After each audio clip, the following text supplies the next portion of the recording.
ஒரு பாத்திரம் அடுப்புல வச்சு 1/2 லிட்டர் தண்ணி ஊத்திடலாம். 2 மினிமம் சைஸ் முருங்கைக்காய் குட்டி குட்டியா கட் பண்ணிக்கிறேன். இதை போட்டலாம். முருங்கைக்காய் வேக வைக்கிறதுக்கு 1/2 ஸ்பூன் கல் உப்பு இதையும் போட்டலாம். இந்த முருங்கைக்காய் கூடயே பெரிய தக்காளி 2 வேக வச்சிடலாம். தட்டு போட்டு மூடி வச்சிடலாம். 5 நிமிஷம் வெந்தா போதும். தக்காளி முருங்கைக்காய் வேக வச்சிருந்தோம். இப்ப திறந்து பார்க்கலாம். இப்ப நல்லா வெந்துருச்சு. இதை வேற பவுலுக்கு மாத்திக்கலாம். இது நல்லா ஆறணும்னா தக்காளி தோலை உரிச்சு எடுத்து வச்சுக்கலாம். கடாய் அடுப்புல வச்சு ஒரு குளிக்கரண்டி எண்ணெய் ஊத்திக்கிறேன். எண்ணெய் நல்லா சூடாயிடுச்சு. 1/2 ஸ்பூன் கடுகு உளுந்து இதை போட்டலாம். 1/2 ஸ்பூன் சீரகம் இதையும் போட்டலாம். கொஞ்சம் கருவேப்பிலை இதையும் போட்டலாம். 2 பெரிய வெங்காயம் பொடிசா கட் பண்ணிக்கிறேன். இதையும் போட்டலாம்.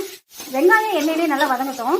தக்காளி நல்லா ஆறிடுச்சு. தோல் உரிச்சு வச்சிருக்கிறேன். மிக்ஸி ஜார் எடுத்து தக்காளியை நைஸா அரைச்சிக்கலாம். வெங்காயம் நல்லா வதங்கிடுச்சு. நம்ம அரைச்சி வச்சிருக்க தக்காளி இதை ஊற்றிடலாம். 2 நிமிஷம் கிண்டி விட்டுக்கலாம்.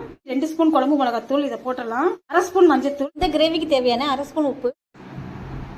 வேக வச்சு எடுத்து வச்சுக்கிற முருங்கைக்காய் தண்ணியோட ஊற்றிடலாம். உரப்பு கரெக்டாக தான் செக் பண்ணிட்டு தட்டு போட்டு மூடி வச்சிடலாம். இடையில திறந்து கிண்டி விட்டுக்கலாம். திறந்து பார்க்கலாம். டேஸ்டான முருங்கைக்காய் கிரேவி ரெடி ஆயிடுச்சு. நீங்களும் செய்து பாருங்க.